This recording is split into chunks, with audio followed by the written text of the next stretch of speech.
Bonjour, mes followers. Je sais pas comment est-ce qu'on peut dire ça. Est-ce que je suis rendue à dire followers? Je sais pas, j'en ai même pas 200. Fait que tout ce que j'ai à dire, c'est bonne année 2026 qui débute. Je suis là pour faire mon bilan. Oui, comme tout le monde. Si ça vous intéresse, ce serait restez avec moi. Sinon, passez votre chemin. Cette année, j'ai lu environ 70 livres. J'étais un petit peu déçue. Ma tante Sam est un petit peu déçue. Elle aurait aimé ça en lire un peu plus. Mais j'ai quand même gardé le top 10 pour vous de mes petits bijoux qu'on appelle, mes petits bijoux de lecture. Fait que je pensais avec vous, on va faire ça en 10 jusqu'à 1. Puis cette année, je les ai vraiment classés entre 1 étant mon top of the year, tomber sur le cul, grimper des rideaux. Fait qu'on passe. Le numéro 10. Le numéro 10, c'est Les Dames de Kimoto de Sawako Ariyoshi, qui est une autrice japonaise. C'est publié en, là j'ai la petite date à côté, 1959. Et elle est vendue comme la Simone de Beauvoir du Japon. C'était vraiment une excellente lecture sur 3 générations de femmes qu'on va suivre au Japon, un Japon qui est en pleine transformation. Donc à partir de la fin du 19e siècle jusqu'au peut-être après la guerre, dans les années, je me souviens plus, peut-être des années 60, 70, ça va-tu aussi loin? Je sais pas. Après la Deuxième Guerre mondiale, où le Japon s'est vraiment ouvert au monde, ouvert aux idées nouvelles. Et là, on suit 3 générations de femmes, une qui est plus traditionnelle, sa fille qui se révolte et sa petite fille qui revient un peu dans un équilibre entre les deux. C'était vraiment super intéressant parce que la culture japonaise, on la connaît pas, ben moi, du moins, je la connais pas très, très, très bien. Et là, j'ai vu vraiment une évolution des mœurs où les femmes ont voulu se libérer. Je sais qu'encore au Japon, c'est difficile, les relations hommes-femmes, parce que les femmes commencent encore plus à se libérer au 21e siècle. Donc là, c'était vraiment on a une fresque historique de l'histoire du Japon et on a en même temps la condition des femmes. Donc vraiment, moi, je le recommande. C'était très, très, très, très bon. Mon numéro 9! Le numéro 9, c'est Le Temps des sucres de Martine Desjardins, publié en 2005, cette année.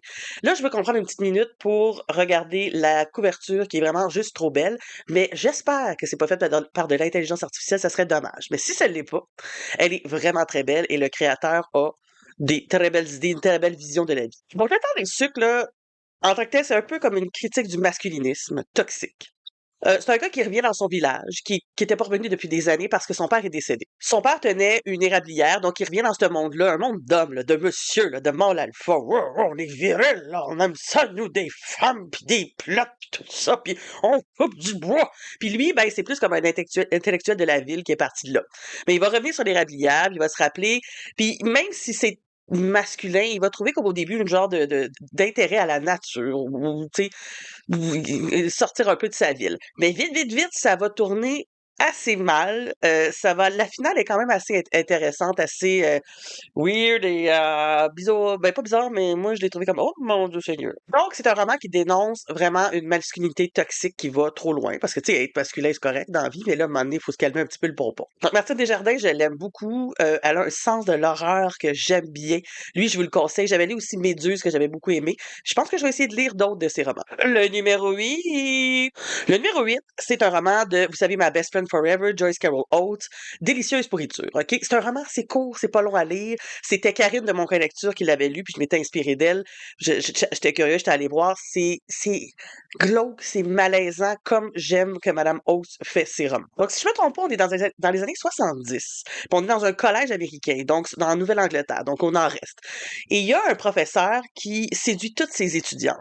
Puis là, on suit une jeune fille qui est amoureuse de ce professeur-là, puis ça va vite mal finir, ça va vite être malsain. Ce professeur-là, il y a une femme aussi qui est un peu spéciale. Ça va finir toxique, ça va finir malaisant. C'est malaisant du début à la fin, mais c'est vraiment, vraiment, vraiment très bon. C'est rare que j'aime pas un roman de Joyce Carol Oates. Souvent, c'est juste que je l'ai trouvé comme moins bon que d'autres. Mais elle a ce sens-là de nous rendre mal à l'aise, de nous rendre pas bien, de faire comme, OK, c'est pas correct ça. Mais en même temps, tu veux en savoir plus. Ça va, Popo? T'es à l'aise?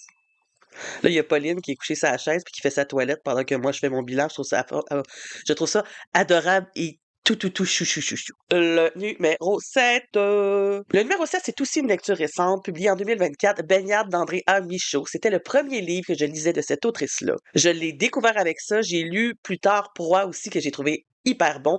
J'adore son sens de l'horreur, son sens du thriller, son écriture. J'ai adoré. Donc, Baignade, ça commence à un couple qui s'en va dans un camping et qui vite, vite, vite veulent s'en aller du camping parce qu'il y a un gros malaise avec quelqu'un du camping et ils vont se se sauver dans une tempête. Et ça va vraiment déraper du début à la fin. Donc, c'est basé sur un malentendu, tout simplement. Il y a une première partie super, super intense, parce que l'action n'arrête pas une seconde, et la deuxième partie est beaucoup plus introspective. Certains ont de la misère avec la deuxième. Moi, j'ai trouvé qu'elle complétait bien la première. Mais je vous en dis pas plus. Allez lire, c'est allaitant. Ça arrête pas d'une minute à l'autre. Et il y a une super belle réflexion. Moi, Andréa Michaud, je vais lire plus d'elle, évidemment. Je l'ai trouvée très bonne. Elle a écrit d'autres choses. J'ai lu Proie, je voulais lire aussi Bondré.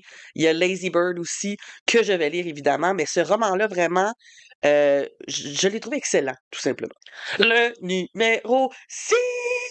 Le numéro 6, c'est quelque chose que j'ai vu grâce aux réseaux sociaux. Et vous voyez, les réseaux sociaux, c'est pas juste de la merde. Des fois, ça nous amène des bonnes affaires. L'ami du prince de Marianne Jaglé. Là, j'espère que je prononce bien son nom de famille, je suis pas sûre. OK, moi, je vous dis ça. On est à Rome, dans la Rome antique.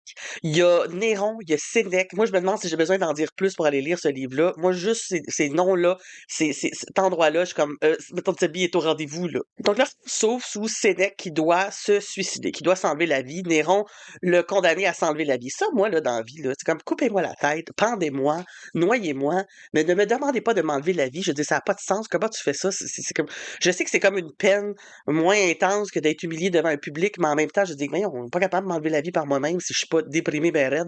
Là, il y a Simone qui veut dire bonjour, qui veut vous souhaiter la bonne année. Bonne année, Simone! Maman t'aime beaucoup, beaucoup, mais maman, faut qu'elle parle. Je t'aime. Donc, c'est ça. Ça s'ouvre sur ça et c'est vrai qu'il est rendu un homme âgé. Et là, il va faire un retour sur sa vie en écrivant une lettre à un de ses amis. Il va faire le retour sur sa philosophie, sur sa... Il a été aussi un peu tuteur de Néron. Il se demande où il a fait des erreurs, où il aurait pu faire mieux, où il s'est fait peut-être avoir à certains endroits. C'est bon, c'est excellent. Moi, les romans historiques, je les adore et ça, c'en est un très, très bon. Publié en 2024, hein, donc c'est récent. Donc moi, je vous le conseille. L'ami du prince de Marianne Jaglé, un petit bijou. Le numéro quoi? Le numéro 5. Le numéro 5, c'est un grand, grand, grand classique de la littérature russe. C'est La Garde blanche de Mikhail Bulgakov. Là, Mikhail Bulgakov, c'est celui qui a écrit Le Maître et Marguerite, si ça vous dit quelque chose, mais c'est pas ça que j'ai lu cette année, c'est celui-là, La Garde blanche. On est encore dans un magnifique roman historique qui a été publié, si je me trompe pas, là, en 1926. Ça fait un bail de ça, là. Ça fait 100 ans. 100 ans! Ça fait longtemps. Donc, ça se passe en 1918, en Ukraine. On suit une famille de monarchistes, de pro-monarchistes, qui s'oppose aux bolcheviks. Aux bolcheviks qui ont pris le contrôle en Russie. Mais on n'est pas juste confronté aux bolcheviks, on est aussi confronté à l'indépendance ukrainienne qui, à cette époque-là, veut reprendre son indépendance. L'Ukraine veut reprendre son indépendance et ils sont confrontés à ceux qui sont pro-tsar, après ça à ceux qui sont pro-bolcheviques, parce que les bolcheviks sont quand même pas pro-tsar, mais sont quand même pas tant que ça indépendance ukrainienne. C'est un beau gros bordel. Et ce qui est super, super intéressant, c'est que ça résonne avec ce qui se passe aujourd'hui aussi. Cette indépendance ukrainienne-là face à la mère Russie de l'autre côté, je trouvais que c'était un beau parallèle entre 100 ans de différence. Et ce qui est intéressant, c'est que c'est inspiré de l'histoire de la vie de Bulgakov aussi, qui, jeune, était quand même assez pro-monarchique. Je sais que plus tard, il a changé de camp, là. Il a lâché ses délires monarchiques, là. Mais c'est inspiré d'une vie. Il y a beaucoup de personnages qui ressemblent beaucoup à des membres de sa famille. Et comme beaucoup de classiques, ben, c'est grandiose, c'était excellent. C'est juste magnifique. Ça me donne le goût d'aller vers Le Maître et Marguerite, qui, je sais, est un peu plus pas magique, là, mais un peu plus de réalisme magique, quelque chose comme ça. Peut-être que je me trompe totalement, je sais pas. Mais je pense que je vais essayer de le lire. Peut-être pas. Bon, je sais pas, on verra l'année. Le numéro quoi? Le numéro 4. Le numéro 4, c'est une relecture que j'ai trouvée quand même encore assez exceptionnelle. C'est La Steppe rouge de Joseph Kessel, OK? Joseph Kessel, c'est un gars qui a fait bien des affaires dans sa vie, le petit monsieur, là, il a pas lâché. D'abord, La Steppe rouge, c'est un recueil de nouvelles. C'est 7 nouvelles qui se passent en Russie sous les bolcheviks. Donc, il va mettre en scène des moments de la vie privée. Donc, c'est des monsieur, madame, tout le monde, dans leur quotidien, sous justement ce que j'ai dit, les bolcheviks. Et on comprend que là, c'est la nature humaine. C'est des nouvelles là, qui te mettent pas super à l'aise. Là. C'est pas jojo, là. C'est pas super joyeux. Ça fait comment la guerre, l'incertitude, la peur fait ressortir peut-être pas le plus beau de l'être humain. Et les nouvelles sont toutes excellentes. La première, là, qui est la plus longue, elle est malade. C'est un gars qui est juste un professeur qui va finir par embarquer dans l'armée, qui va faire des horreurs. Comme quoi, des fois, on peut être une personne normal, lambda, là, pas grand-chose, puis les circonstances nous amènent à faire des choses horribles. Puis je trouve ça super intéressant comme réflexion dans le sens où quand t'es en paix chez toi, t'es comme ah moi j'aurais pas fait ça. Ah moi j'aurais pas été jusque-là. Ah non, moi j'aurais pas participé. Mais je suis désolée, mais quand les circonstances te poussent, tu peux faire des choses que tu n'aurais jamais pensé faire, puis tu peux devenir un monstre ou un monstre malgré toi ou être forcé à faire des choses. C'était grandiose. Mais Joseph Kessel, c'est aussi un homme qui a été, comme je vous dis, il a pas arrêté le petit monsieur là. Il était pas en train de scroller sur TikTok. Il a été correspondant de guerre. Il a été dans la résistance. C'est un aviateur dans la Première Guerre mondiale. Vous pouvez aller lire sur lui. Il a fait beaucoup, beaucoup de choses. Numéro 3. Le numéro 3, c'est de la science-fiction. Ma tante Sabi, elle aime beaucoup, beaucoup la science-fiction. Elle le dit, la science-fiction, c'est la vie. C'est des dinosaures et des fourmis de Liu Cixin. Là, j'espère que je prononce bien son nom. C'est un monsieur chinois. C'est un roman. Là, si ça vous dit quelque chose, c'est le gars qui a écrit Le problème à trois quarts. Là, j'ai tout le temps trois cordes, mais c'est trois quarts. Puis c'est-tu problème? Je sais pas. En tout cas, le cover va sortir en quelque part ici, puis vous allez avoir le bon titre. OK, ce roman-là, là, ça peut avoir l'air super bizarre, OK? On commence dans un monde où il y a des dinosaures, dans le passé, et des fourmis. Puis tranquillement, on va les voir évoluer à devenir des civilisations super évoluées. Ça parle d'une fourmi qui aide un dinosaure pour les deux s'entraînent sur quelque chose, puis là, ils vont monter. Puis là, tu as d'un côté les gros qui sont dinosaures qui sont moins habiles et les petites fourmis qui sont habiles, mais qui sont trop petites pour faire des choses que les gros peuvent faire. Et ils vont devenir des grandes civilisations jusqu'à la bombe atomique, là. Je sais, ça peut paraître super bizarre, là, mais laissez-vous bercer par le contexte. Ça marche, là, à la fin. Et à la fin de tout ça, c'est une super réflexion sur l'humanité. Où sommes-nous voués à nous détruire? Sommes-nous voués à disparaître? Est-ce que l'intelligence est vouée à nous faire disparaître par défaut? Et tout ça, on apprend ça à travers des dinosaures et des fourmis, ce qui est, selon moi, un génie, ce petit monsieur-là. Numéro 2. Le numéro 2, c'est Cadavre exquis de Augustina Basterica, qui est une autrice argentine. Celui qui le voyait traîner dans la librairie dans les formats poche, je me suis dit, ah, OK, moi le lire. Et vraiment, là, ça a été un giga coup de cœur cette année. Pour vous faire un résumé rapide, on est dans un monde futuriste où il y a un virus qui a éradiqué tous les animaux de la Terre, sauf nous, parce que nous sommes des mammifères, qu'on le veuille ou non. Et bien, les humains veulent quand même manger de la viande. Et ce qu'ils vont faire, c'est qu'ils vont créer une race humaine qui va servir justement à la consommation de la chair, de la viande. Donc, ça va être vraiment des bouchers, ça va être toute une industrie où tu as les humains normaux, qui sont normaux, qui sont comme bien vus, et tu as les humains qui sont de la charcuterie, de la viande, et tout ça. Donc déjà là, c'est dérangeant. Ça sent dégueulasse, mais vraiment, c'est du génie. Et dans le roman, on suit Marcos, je sais pas trop, Marcos sûrement parce qu'elle est latine, qui travaille justement dans cette industrie-là. Puis un jour, il va sauver une femelle.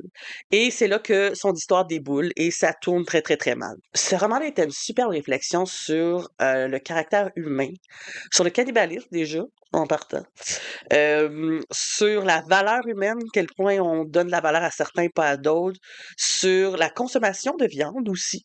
Tu sais, pourquoi vous êtes quand même obligé de consommer de la viande à ce point-là, au point de vous auto-manger? Parce qu'on pourrait, ben, je suis pas végane et végétarienne, mais on pourrait le devenir, là, tu sais, dans des situations d'urgence. Mais vraiment, un roman intelligent de cette autrice-là que j'adore. J'avais lu un autre roman que je me rappelle plus du titre, il va apparaître ici, que j'ai moins tripé, qui est un peu plus dans un côté religieux et un peu crackpot, moins tripé. Mais Cadavre exquis, excellent roman. Nous sommes rendus au numéro 1. Le numéro 1, c'est une relecture aussi, mais ça reste tellement bon. Les enfants du sabbat d'Adébert. Adébert, je m'excuse, là. C'est une des plus grandes autrices du Québec. Cette femme-là, elle est magnifique. C'est un roman qui est publié il y a longtemps, 1975. T'es pas né, moi, là. T'es pas né. T'es pas né. Mon frère non plus. Et cette autrice-là, c'est aussi, si ça vous dit quelque chose, c'est Kamouraska, qui est aussi un autre excellent roman, qui le donne le goût de broyer sa vie. Mais Les Enfants du sabbat, moi, je l'ai relu. C'est un court roman parce que j'avais eu un bon feeling et je voulais le relire et j'ai encore un très bon feeling. Bon, dans ce roman-là, on est dans un couvent. Il y a un peu de fantastique, d'horreur, là. Faut être ouvert à tout ça.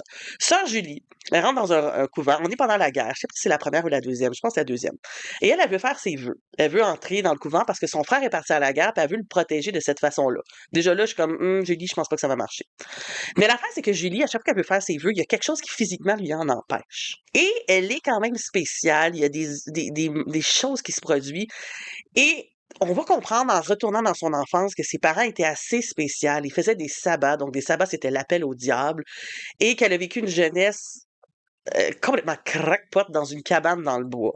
Et elle veut devenir religieuse, puis on se demande s'il y a pas quelque chose qui la suit, une genre de force, un démon ou quoi que ce soit. C'est génial. Faut comprendre par contre que Anne Hébert a une écriture très poétique, là. Tu sais, c'est pas un thriller. Elle est très dans la lenteur, dans la poésie. Mais sa façon de décrire l'horreur, il y a des scènes qui sont à glacer le sang. Tu sais, ce roman-là, il est dérangeant, là, mais je l'ai tellement aimé. Je l'ai lu 2 fois. Je pense que je vais le relire jusqu'à ma mort. Anne Hébert, ça a été, dans mes précédentes années, une découverte incroyable. Je trouve qu'elle devrait avoir une meilleure place que ça dans les auteurs. Elle doit être lue à l'école. Mais je sais qu'elle est un peu poétique, fait que peut-être que les jeunes décrochent, mais peut-être en vieillissant, allez la lire, elle est excellente. Voilà, c'était mon top 10 de ce que j'ai lu en 2025. Je vous souhaite beaucoup de bonnes lectures pour 2026. Sur mon compte, je pense que maintenant, je vais parler juste des lectures qui m'ont plu, que je veux partager. Donc, mes lectures moins intéressantes, je vais les garder pour moi et je vais vous faire des vidéos sur ce que je recommande, sur ce que j'ai aimé, sur ce que je veux partager. Sur ce, je vous souhaite encore plein de bonnes lectures et on se revoit, je ne vous abandonne pas. On se revoit dans des prochaines vidéos. Bye!